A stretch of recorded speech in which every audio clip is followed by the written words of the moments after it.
morning, everyone. Good morning. Good morning.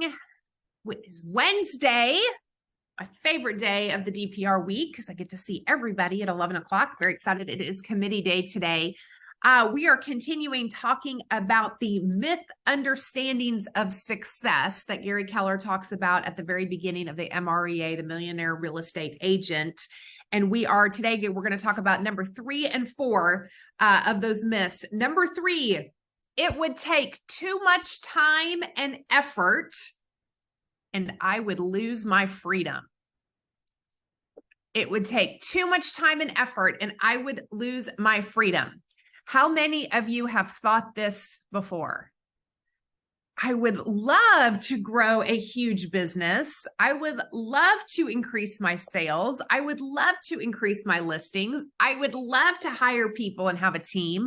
I would love to increase my revenue so that I can invest, so I can send my kids off to college without having debt. I would love to do all these things, and it would just cost me too much. It would cost me my time, my freedom, and I'm just not willing to sacrifice that.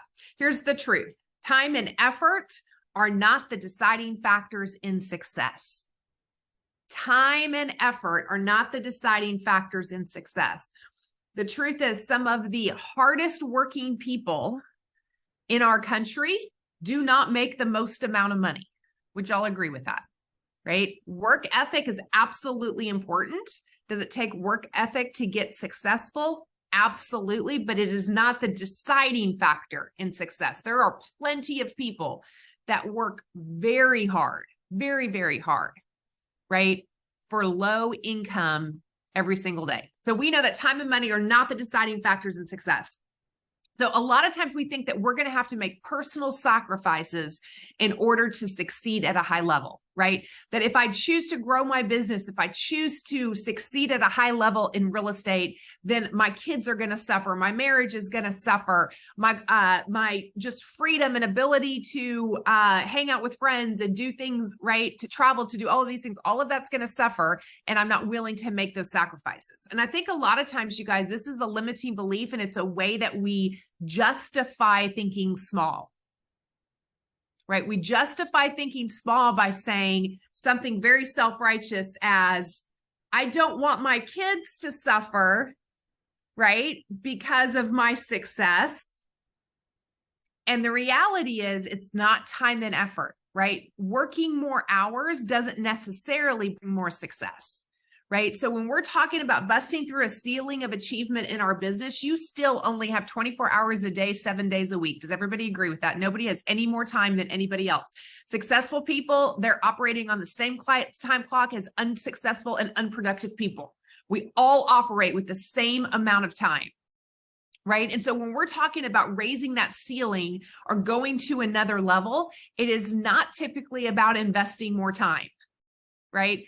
We bust through ceilings of achievement. How do we do that? We know the E to P conversation. We do that through leverage, whether that be systems, whether that be tools, or whether that be people. We do that through coaching and accountability, right? We do it through all of these other things. And I will tell you, nowhere in the E to P conversation do we say you bust through a ceiling of achievement by adding another day in the week, right? That's not it, because working harder doesn't necessarily mean producing more. So I'm going to give you a couple myths that are around time and effort. Okay. So myth number 1 is that activity means productivity. Not the case, right? You can be active without being productive. Ever have one of those days you just run around like a chicken with your head cut off and go, I absolutely accomplished nothing of value today. I'm exhausted. I was busy all day. And truly nothing has any significant value in my life, my business, or anything else, right? So we know activity does not mean productivity. Number 2, efficiency equals effectiveness. Not always the case. You can do something efficiently and still be ineffective. I will tell you, I have a high value on speed. Like, I like to do things fast. I like to get things done fast. I move at a pretty fast pace in most things in my life. And it sometimes causes me to make mistakes. Oh, I know, it's shocking. I do actually make some mistakes. And most of the time, my mistakes have to do with my speed, right? I was the kid in school that would miss add 2 + 2, in math class because I was just blowing through it 100 miles an hour, right? So we know that efficiency is not necessarily effectiveness, okay? So myth, more discipline means less freedom. The truth is that discipline translates to effectiveness, which leads to accomplishment, and that creates more freedom, not less.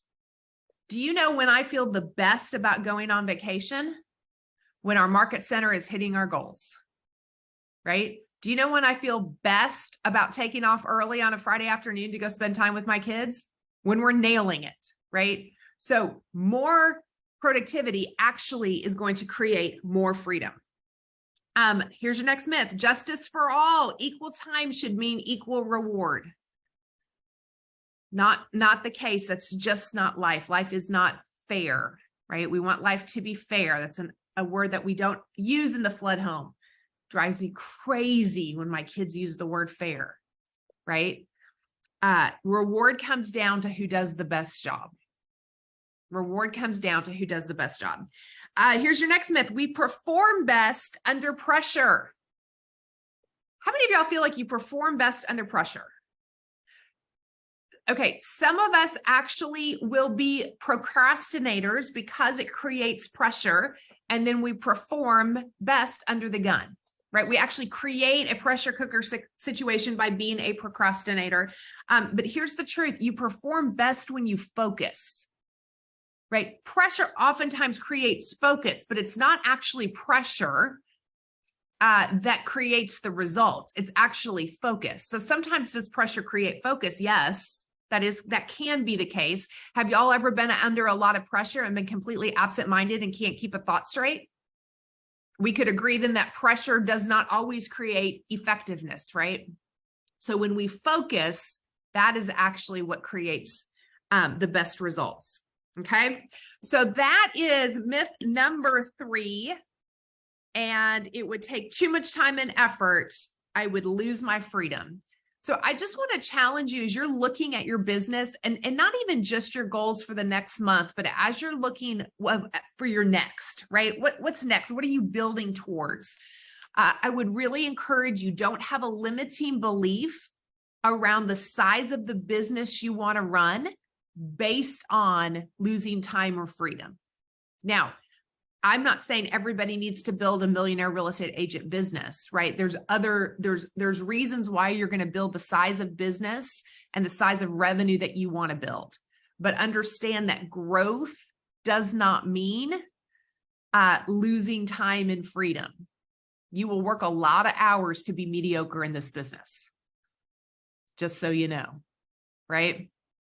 So don't allow that to be a limiting belief. Choose the business that you want to earn, that you want to run, choose the income you want to earn, and realize you can have an amazing marriage.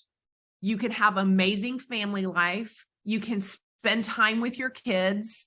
You don't have to sacrifice your relationships on the altar of success. You can't have it all, but you can choose what you have, right? And you can choose to have a great business and a great family. You can choose to have revenue and to have a big life outside of that. All right. So I am actually going to stop right there because that felt like a lot. And the next one is a short one. So we'll just do that tomorrow.